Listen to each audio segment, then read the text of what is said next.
Start ചെയ്യട്ടെ.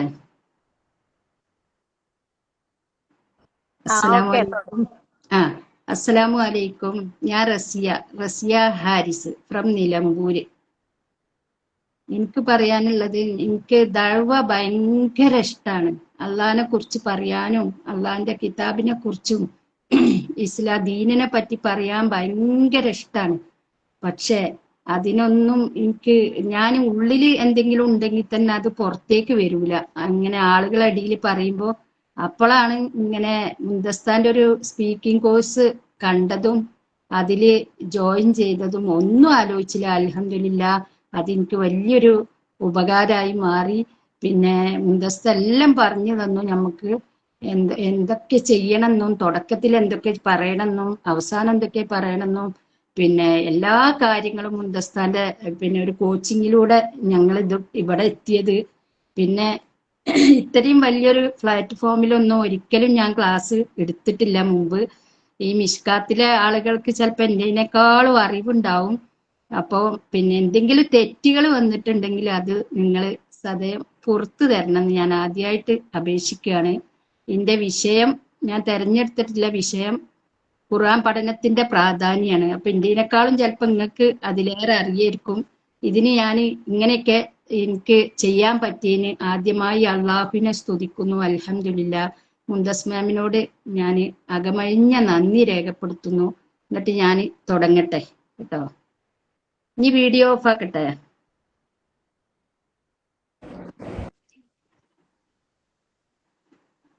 അഊദു ബില്ലാഹി മിനശ് ശൈത്വാനിർ റജീം. ബിസ്മില്ലാ അൽഹംദുലില്ലാഹി റബ്ബിൽ ആലമീൻ. അസ്സലാത്തു വസ്സലാമു അലാ റസൂലിൽ അമീൻ വഅലാ ആലിഹി വസഹ്ബിഹി അജ്മഈൻ.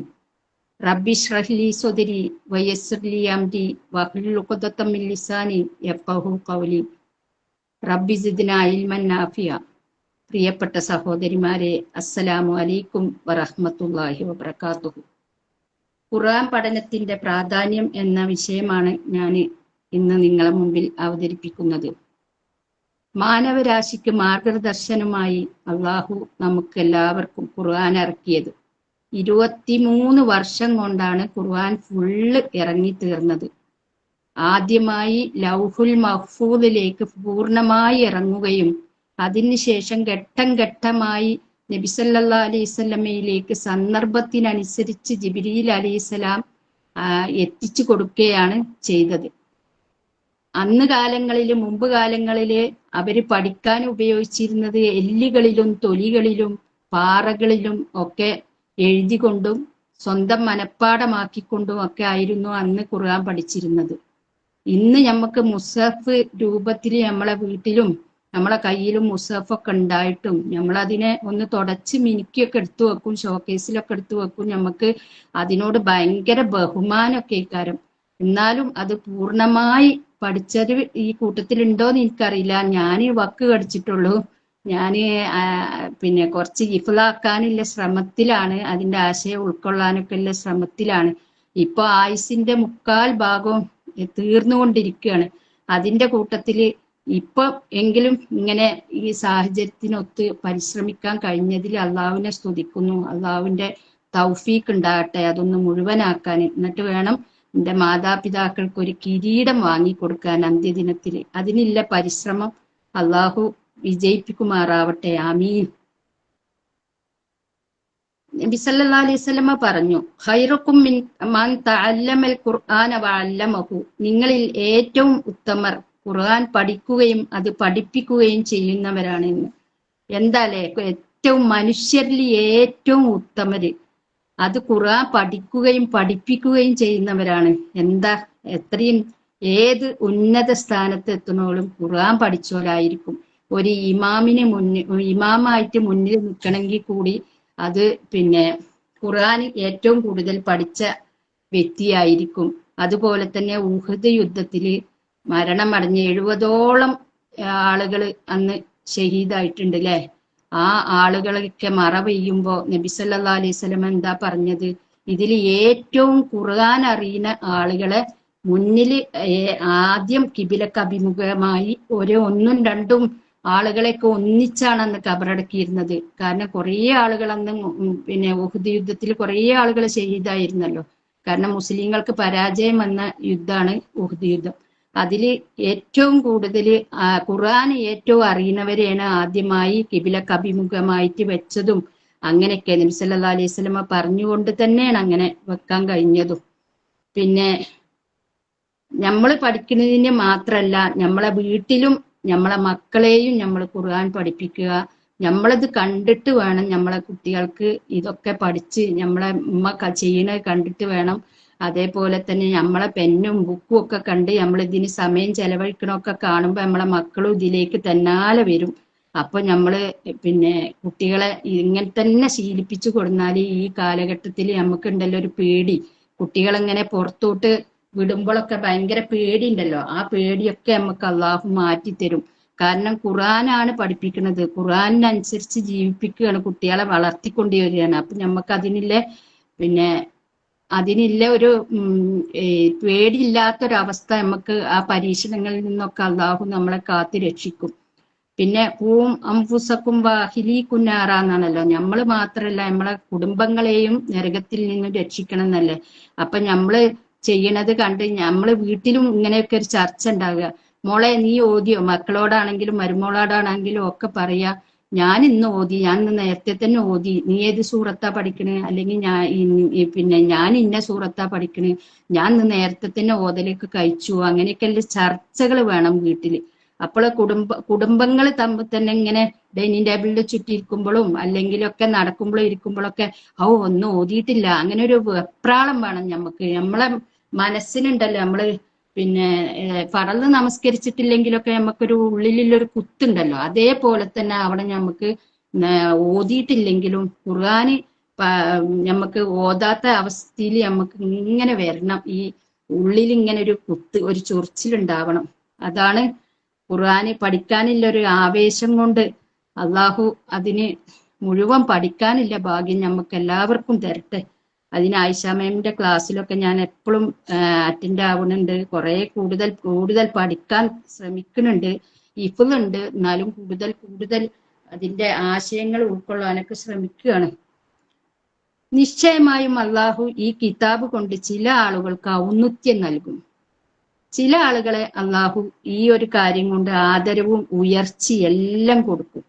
എന്നാൽ മറ്റൊരു വിഭാഗത്തെ അള്ളാഹു തരം താഴ്ത്തുകയും അധപതിപ്പിക്കുകയും ചെയ്യും. എന്താണ് ഈ റസൂൽ സല്ലല്ലാഹു അലൈഹി വസല്ലമ നമ്മെ ഈ ഹദീസിലൂടെ പഠിപ്പിക്കുന്നത്?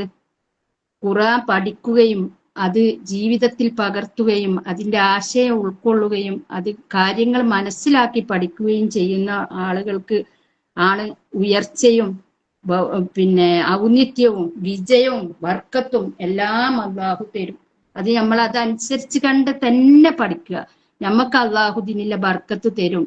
ഈ ലോകത്തും പരലോകത്തും അതിനുള്ള പിന്നെ ഉയർച്ച ഔന്നിത്യം ഒക്കെ തരും. അതിനുള്ള ഒരു സ്ഥാനം ഖുർആൻ പഠിച്ച ആളുകൾക്ക് ഒരു നല്ലൊരു സ്ഥാനം തന്നെ. എൻ്റെ ഒരു അനുഭവം, എൻ്റെ ഒരു അനിയന് കുറെ ആക്സിഡന്റ് ഒക്കെ പറ്റിയിട്ട് കുറെ ക്ലാസ് ഒക്കെ പോയി. അപ്പൊ +2 കഴിഞ്ഞപ്പം അവന് പിന്നെ 2 വർഷം ആദ്യം തന്നെ ഖുർആൻ പഠിക്കാൻ അങ്ങനെയും പോയിട്ടുണ്ട്. പിന്നെ ആക്സിഡന്റ് പറ്റി അങ്ങനെ കുറെ ആയിട്ട് ക്ലാസ് പോയി. അപ്പൊ +2 അങ്ങനെ വലിയ മാർക്കൊന്നും ഉണ്ടായിരുന്നില്ല. എന്നാ അവനാണെങ്കിൽ എഞ്ചിനീയറിംഗ് പഠിക്കണം, ബാംഗ്ലൂർ പോയി പഠിക്കണം എന്നൊക്കെ ഭയങ്കര ആശയായിരുന്നു. അങ്ങനെ അവിടെ ആ കോളേജിൽ പോയി, അവന് ഇഷ്ടപ്പെട്ട കോളേജിൽ തന്നെ പോയി. അപ്പൊ പറഞ്ഞു ഇത്ര മാർക്ക് കൊണ്ടൊന്നും ഇവിടെ അഡ്മിഷൻ തരൂല എന്ന് പറഞ്ഞു. അങ്ങനെ പറഞ്ഞപ്പോ വെറുതെ ഒന്ന് പറഞ്ഞു നോക്കിയതാ, അവന് ഹാഫിളാണ്. അതില് ആ ഹെഡ്, ആ കോളേജിന്റെ ഹെഡ് എണീറ്റണം നിന്നു. അപ്പൊ തന്നെ അവന് അഡ്മിഷൻ കിട്ടുകയും ചെയ്ത്. അങ്ങനെ അവന് ഇഷ്ടപ്പെട്ട കോഴ്സ് കിട്ടു. ഇപ്പോഴും അവന് പിന്നെ ആ ഖുർആനായിട്ട് മുന്നോട്ട് പോകുന്നു. ഞാൻ എപ്പോഴും അവനോട് പറയും, ഒന്നും എടുക്കാതെ എന്നെ തൊടാൻ പറ്റൂലല്ലോ എന്ന് പറയലുണ്ട്. എനിക്കും ഭയങ്കര ആഗ്രഹമാണ് അങ്ങനെ ഒരു ഖുർആൻ ഫുള്ളൊന്ന് പഠിക്കണം എന്ന് ഭയങ്കര ഒരു ആഗ്രഹം. പരിശുദ്ധ ഖുർആൻ ശിഫയാണ്. നമുക്ക് എന്തെങ്കിലും പ്രയാസം വന്നാല് അള്ളാന്റെ അടുത്ത് അതിനുള്ള മരുന്നുണ്ട്. ഖുർആൻ തന്നെ ഉണ്ട് അതിന്റെ മരുന്ന്. റഹ്മത്താണ്. ഹൃദയത്തിന്റെ എല്ലാ രോഗങ്ങൾക്കും ഉള്ള മരുന്നുണ്ട് ഖുർആനില്. നമ്മൾ അതൊന്നും നോക്കൂല. നമുക്ക് ഖുർആന് നമ്മളങ്ങനെ ഓതിപ്പോണുണ്ട്, കത്തം തീർക്കുന്നുണ്ട്. പിന്നെ അതേപോലെ തന്നെ ശാരീരിക പ്രയാസങ്ങൾക്കും ഒക്കെ മാറ്റി അള്ളാഹു അതിൽ സമാധാനം നൽകുന്നതാണ്.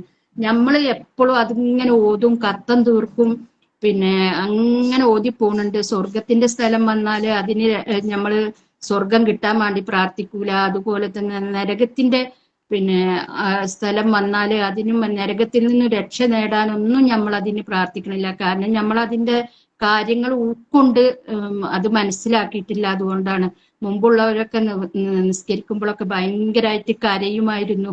എന്ത് ഈ ഖുർആൻ ഓതുമ്പോഴൊക്കെ എന്തേനി അവർക്ക് വിറ കൊള്ളുമായിരുന്നു, കിടിലം കൊള്ളുമായിരുന്നു. അവരുടെ ശരീരമൊക്കെ ഭയങ്കരമായിട്ട് പിന്നെ അവർക്ക് കരച്ചിലൊക്കെ വരുമായിരുന്നു. നമ്മക്ക് അങ്ങനെ ഒരു കരച്ചിലോ ഒന്നും വരുന്നില്ലല്ലേ. നമ്മള് എല്ലാം ചെയ്യുന്നുണ്ട്, നിസ്കരിക്കുന്നുണ്ട്, ഖുർആൻ ഓതുന്നുണ്ട്, അതേപോലെ വീട്ടിലുള്ള എല്ലാ പണിയും ചെയ്യുന്നുണ്ട്. അതിനൊക്കെ ശേഷം ആണ് ഖുർആൻ പഠിക്കാൻ നമ്മൾ ഇരിക്കുന്നത്. അപ്പൊ അതിന് അത്രേ നമ്മൾ ഉൾക്കൊണ്ടിട്ടുള്ളൂ.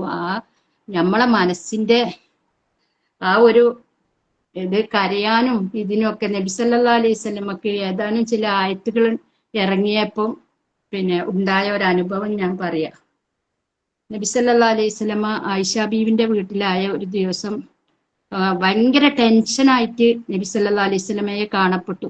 അപ്പോ ആയിഷ ബീവി എന്തോ ചോദിച്ചപ്പോ നബി സല്ലല്ലാഹു അലൈഹി വസല്ലമ പറഞ്ഞു, എന്നെ ഒന്ന് ഒറ്റക്ക് വിട ആയിഷ.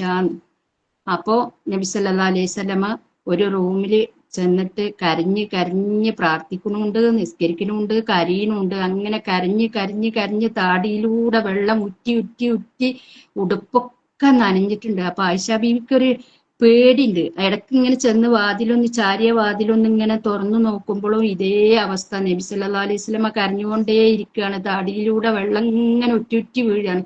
അപ്പൊ ഒരു തഹജ്ജുദിന്റെ ബാങ്ക് കൊടുക്കുന്ന സമയത്ത് ബിലാൽ റളിയല്ലാഹു അൻഹു വന്നു. സാധാരണ നബി സല്ലല്ലാഹു അലൈഹി വസല്ലമയെ പുറത്തൊക്കെ കാണാറുണ്ടല്ലോ, ഇന്നിപ്പോ എന്താ നബിനെ കാണാനില്ലല്ലോ എന്ന് പറഞ്ഞ് ചാരിയ വാതിലൊന്നും ഇങ്ങനെ തുറന്നു നോക്കുമ്പോ നബി സല്ലല്ലാഹു അലൈഹി വസല്ലമ കരഞ്ഞ് താടിയിലൂടെ വെള്ളം ഉറ്റി ഉടുപ്പെല്ലാം നനഞ്ഞ് താഴത്തെ മണ്ണ് കുതിർന്നിട്ടുണ്ട് എന്നാ പറയുന്നത്.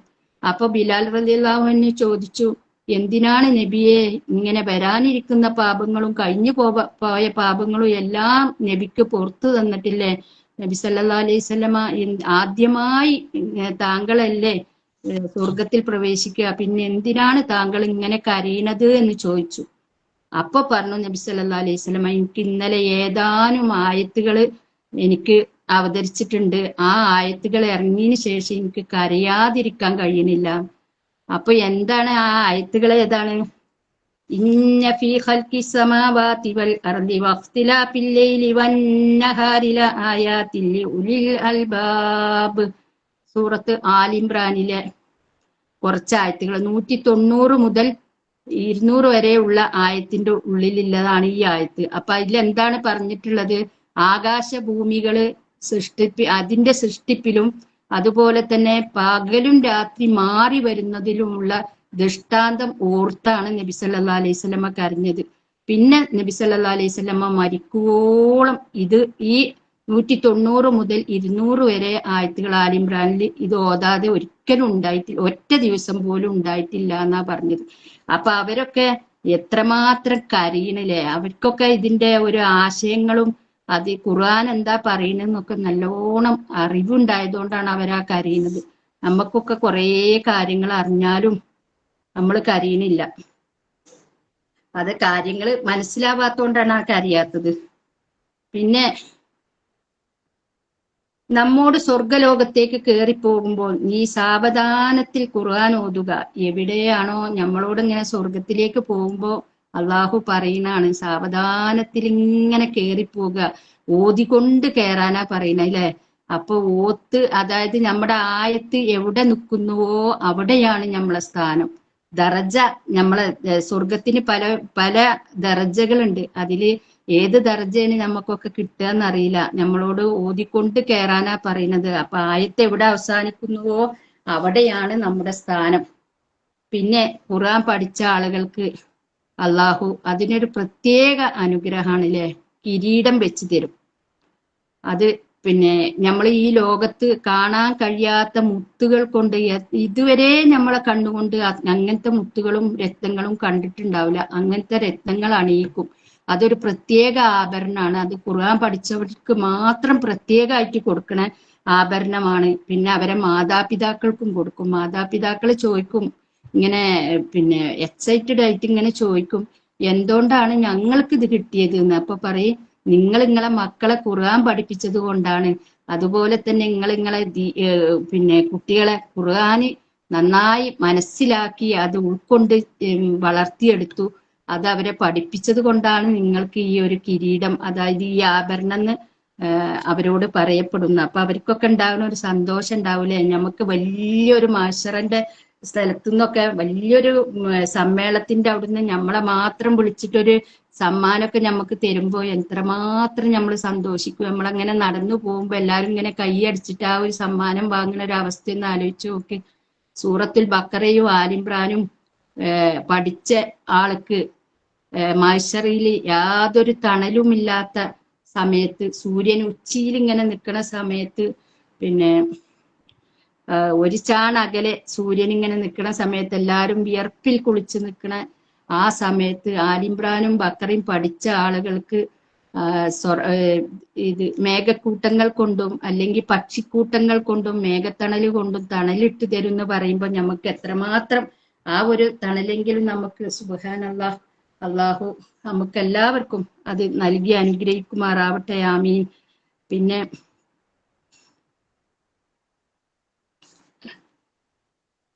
അവർ സ്വർഗത്തില്, പിന്നെ ഖിയാമത്ത് നാളില് നമ്മളിതിനേക്കാളും മുന്നില് ഒരാള് കബറിന്ന് എണീക്കൂലേ. കബറിന്ന് എണീച്ച് ഓടിപ്പോകും. എന്തിന്? നമുക്ക് വേണ്ടിയിട്ട് ശുപാർശ പറയാൻ വേണ്ടിയിട്ട്. സൂറത്തുൽ മുൽക്ക് ബക്കറയൊക്കെ മുന്നിലോടും. നമുക്ക് തോന്നൂലേ ഈ ഒരു പിന്നെ ഖുർആനൊക്കെ അങ്ങനെ മുന്നിക്ക് ഓടുമോ, അങ്ങനെയൊക്കെ വിചാരിക്കും. പക്ഷെ അങ്ങനെ ചെന്നിട്ട് അള്ളാഹുവിനോട് തർക്കിക്കും. ഇവനെ ഉറക്കൊഴിച്ച് നല്ലോണം പാരായണം ചെയ്തിട്ടുണ്ട്, എന്നിട്ട് ഇവന് വേണ്ടിയിട്ട് ഞാൻ പിന്നെ ശുപാർശ ചെയ്യും, ഇവനെ സ്വർഗത്തിലാക്കണം എന്ന് പറഞ്ഞ് തർക്കിച്ച് ഈ ഖുർആന് നന്നായി ഉപയോഗപ്പെടുത്തിയ ഈ ആളുകളെ അള്ളാഹുവിനോട് പറഞ്ഞ് ശുപാർശ ചെയ്ത് സ്വർഗത്തിലാക്കും. അതുപോലെ തന്നെ ഖിയാമത്ത് നാളിൽ ഖബറിൽ നിന്നും ഉയർത്തെഴുന്നേൽക്കുന്ന ഖുർആന് അതിന്റെ ആളുകളെ കണ്ടുമുട്ടും. എന്നിട്ട് ചോദിക്കും, എന്താണ് പിന്നെ അൽ താരിഫുനി, നിനക്കെന്നെ മനസ്സിലായോ, നിനക്കെന്നെ മനസ്സിലായോ എന്ന് ചോദിക്കും. അപ്പൊ ഖുർആനിന്റെ ആളുകൾ പറയും, എനിക്ക് മനസ്സിലായിട്ടില്ലല്ലോ. നിനക്ക് ആയിരിഫുക, എനിക്ക് നിങ്ങളെ അറിയില്ലല്ലോ, ഞാൻ ഇതുവരെ നിങ്ങളെ കണ്ടിട്ടില്ലല്ലോ. അപ്പൊ മനുഷ്യരൂപത്തിൽ ഖുർആൻ വന്നിട്ട് ചോദിക്കുകയാണ്, ഞാൻ നീ ഓതിക്കൊണ്ടിരുന്ന ഖുർആനാണ് എന്ന്. അപ്പോ ആ സമയത്ത് നമുക്ക് സാക്ഷി പറയാനും അള്ളാഹു പിന്നെ നമ്മളെ ഈ കാര്യങ്ങൾക്കൊക്കെ പരലോകത്ത് അള്ളാഹു നമ്മെ എല്ലാവരെയും ഒരുമിച്ച് കൂട്ടട്ടെ. പിന്നെ അതുപോലെ തന്നെ അപ്പൊ അതൊന്ന് ആലോചിച്ച് നോക്കുകയാണെങ്കിൽ നമുക്ക് അറിയാത്ത നമ്മൾ ഈ ഖുർആനൊക്കെ ഇഹലോകത്ത് ഒരുമിച്ച് കൂട്ടി വായിച്ച് പഠിച്ച് മനസ്സിലാക്കി അതിന് ശേഷം ഖബറിന്റെ ഉള്ളിൽ ഒരാൾ വന്ന്, ഖബറിന്ന് എണീക്കുമ്പോ തന്നെ ഒരാൾ വന്ന് നമ്മളോട് എന്നെ അറിയോ, നിനക്ക് എന്നെ മനസ്സിലായോ എന്ന് ചോദിക്കുമ്പോൾ നമ്മൾ പറയും, എനിക്ക് നിങ്ങളെ മനസ്സിലായിട്ടില്ലല്ലോ. അപ്പൊ ഞാൻ ഓതിക്കൊണ്ടിരുന്ന ഖുർആനാണ്, താൻ ഓതിക്കൊണ്ടിരുന്ന ഖുർആനാണ് ഞാൻ എന്ന് പറഞ്ഞിട്ട് അവിടെ വരുമ്പോഴൊക്കെ നമുക്ക് എന്തുമാത്രം സന്തോഷായിരിക്കൂലേ. നമുക്ക് ഖുർആന് ഇഫ്ലാക്കാനും അതുപോലെ തന്നെ മനസ്സിലാക്കാനും കാര്യങ്ങൾ ഗ്രഹിച്ച് പഠിക്കാനും അള്ളാഹു ഖിയാമത്ത് നാളില് നമുക്ക് ആഭരണങ്ങൾ ധരിപ്പിക്കാനും പിന്നെ എല്ലാം നമ്മക്കും നമ്മളെ കുടുംബങ്ങൾക്കും എല്ലാവർക്കും കഴിയട്ടെ. ഈ കാലഘട്ടത്തിൽ നമ്മളെ കുട്ടികളൊക്കെ ഖുർആന് നോക്കി ഓതുന്ന ഒരു പിന്നെ അവസ്ഥയും കൂടി ഇല്ലല്ലേ, നമ്മൾ കാണുന്നില്ല. ഒരു ന്യൂസ് പേപ്പറിന്റെ വാല്യൂ പോലും ഖുർആന് കൊടുക്കണില്ല ചിലരാരും. അപ്പോ അതിനൊക്കെ നമ്മള് നന്നാവുക, നമ്മൾ നന്നായിട്ട് ആളുകളെ നമ്മളെ കുടുംബത്തിനെ നന്നാക്കുക. ഖുർആനാകട്ടെ നമ്മളെ ചർച്ചകളും നമ്മളെ ഖുർആൻ പഠിക്കാൻ നമ്മളെ കുടുംബത്തിലുള്ളവരെല്ലാരും ചേർത്ത് അതേപോലെ തന്നെ ദഅവ നടത്തുക. അതിൽ നമ്മളെ കുടുംബങ്ങളെയൊക്കെ നമ്മളെ ഒരു ചെറിയ ചെറിയ കാര്യങ്ങളിലൊക്കെ നമ്മൾ ഉൾപ്പെടുത്തിക്കൊണ്ടും എല്ലാ കാര്യങ്ങളിലും അവരെ ഉൾപ്പെടുത്തി ജീവിപ്പിക്കുക, വളർത്തിയെടുക്കുക. അന്ന് പിന്നെ ഖുർആനൊക്കെ 23 വർഷം കൊണ്ട് കുറേശ്ശെ ഇറങ്ങി. അതൊക്കെ അന്നത്തെ കാലത്ത് അവരെന്നെ ഇങ്ങനെ മനഃപ്പാടമാക്കുകയായിരുന്നു. നമുക്കിത് പുസ്തക രൂപത്തിൽ നമ്മളെ കയ്യിലുണ്ട്, നമ്മളെ ഷോക്കേസിലുണ്ട്, എന്നിട്ടും നമ്മൾ ഇതിനൊന്നും കൂടുതലൊന്നും മെനക്കെടുന്നില്ല. ഓരോ കാര്യത്തിനും നമുക്ക് ഓരോ തിരക്കുകളാണ്, ഇഹലോകത്തെ തിരക്കുകൾ. അതിന്നൊക്കെ അള്ളാഹു നമുക്കെങ്കിലും ഇങ്ങനെ കുറച്ച് കാര്യങ്ങളൊക്കെ പഠിക്കാനും ഇങ്ങനെ ഒരു അവസരത്തിൽ 2 വാക്ക് പറയാനും കഴിഞ്ഞതിൽ ഞാൻ അള്ളാഹുവിനെ സ്തുതിക്കുന്നു. അൽഹംദുലില്ലാ, അൽഹംദുലില്ലാ. നമ്മെ എല്ലാവരെയും അള്ളാഹു സ്വർഗത്തിൽ ഒരുമിച്ച് കൂട്ടട്ടെ. ഈ ഖുർആനിന്റെ പേരിൽ അള്ളാഹു നമ്മെ എല്ലാവരെയും അവന്റെ ജന്നാത്തുൽ ഫിർദൗസിൽ വിചാരണ കൂടാതെ അവിടെ എത്തിക്കട്ടെ. അതുപോലെ തന്നെ ഖുർആന്റെ ആളുകൾ എവിടെയെന്ന് ചോദിക്കുമ്പോൾ നമുക്ക് അഭിമാനത്തോടു കൂടി എഴുന്നേറ്റ് നിൽക്കാനും ആ സ്വർഗത്തിന്റെ ഉന്നത പദവി കരസ്ഥമാക്കാനും കഴിയട്ടെ. നമ്മുടെ എല്ലാവരെയും തെറ്റുകൾ അള്ളാഹു പുറത്തു മാപ്പാക്കി തരട്ടെ. റബ്ബന ആതിന ഫിദ്ദുനിയ ഹസനതൻ വഫിൽ ആഖിറതി ഹസനതൻ വഖിന അദാബന്നാർ അദ്ഖിൽനാ അൽ ജന്നത മഅൽ അബ്റാർ യാ അസീസ് യാ ജബ്ബാർ യാ റബ്ബൽ ആലമീൻ. ربنا آتنا في الدنيا حسنة وفي الآخرة حسنة وقنا عذاب النار. ربنا هب لنا من أزواجنا وذرياتنا قرة أعين واجعلنا للمتقين إماما. رب ارحمهما كما ربياني صغيرا. ربنا لا تزغ قلوبنا بعد إذ هديتنا وهب لنا من لدنك رحمة إنك أنت الوهاب. ربنا تقبل منا إنك أنت السميع العليم وتب علينا إنك أنت التواب الرحيم. آمين آمين آمين يا رب العالمين. السلام عليكم ورحمة الله وبركاته. آخر